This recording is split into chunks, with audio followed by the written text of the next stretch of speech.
Throw in some whooping, throw in some cheering, and welcome to stage Matt Storer!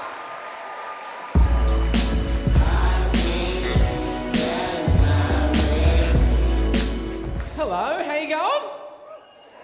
Good, that's pretty unanimous. Good to hear. This is my favourite part of the performance, right here, ladies and gentlemen, you know, where it's all fresh, you know. You're sussing me out, I'm sussing you out. You guys are suspicious of something, so I will clear the air really quick. Yes, I was homeschooled. That is how this happened. Not the whole time, though. I was only homeschooled in primary school, and then my parents got concerned that I'd turn out to be some kind of unsocialised moron. But luckily I have dodged that bullet, so I'm good. But it was close, you know, touch and go. A little bit more about me, in case you missed it. My name's Matt, surname Storer, which can be fun. Like I have this friend, her name's Laura, so we have this joke, you know, that we could never get married, you know, because she's hideous. Anyway, I say we have the joke, it's more my joke, she's there, but it goes all right, it's not as many. I'm from Perth as well as Joel represent. I feel like over here, I don't know, there's a higher concentration of crows than I remember. It's weird. I'm like afraid of crows. I don't know. Is anyone else here afraid of crows? Yeah, a few embarrassed people. That's fair enough. Most of you are like normal people. You're afraid of animals that are dangerous, right? They can like hurt or kill you. But crows are smart, you know, and that makes them dangerous, and it freaks me out because you can hear them up in the trees getting smarter, right? Learning, you know, figuring shit out. You know, they're going,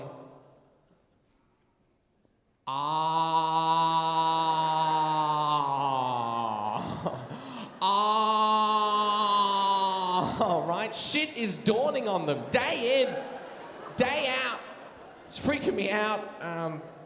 I'm not ready for a crow takeover, is what I'm saying. I'm not equipped.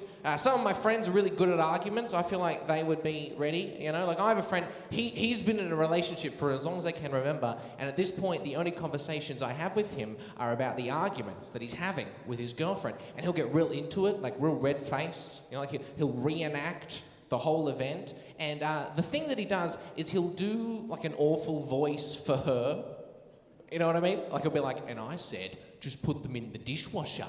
But then she was like, no!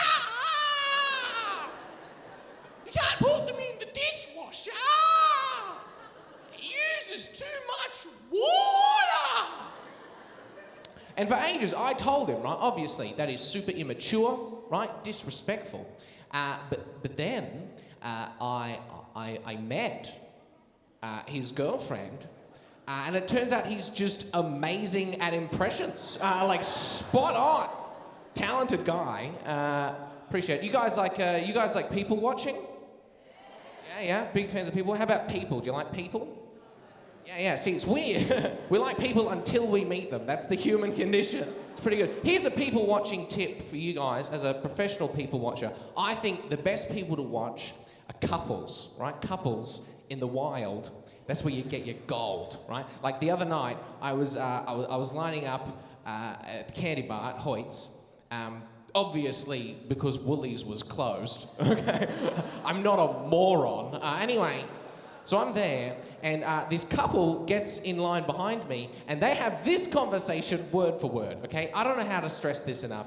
These are real people. Okay, she said, babe, I don't know what kind of drink I want to get. And he said, well, what kind of drink do you feel like? And she said, I could really go for a coffee right now. And he said, well, you should get a coffee then. And she said, but then I'd be up all night. And he said, well, what about something milder, like a tea? And she said, it's kind of too hot for either of those drinks anyway.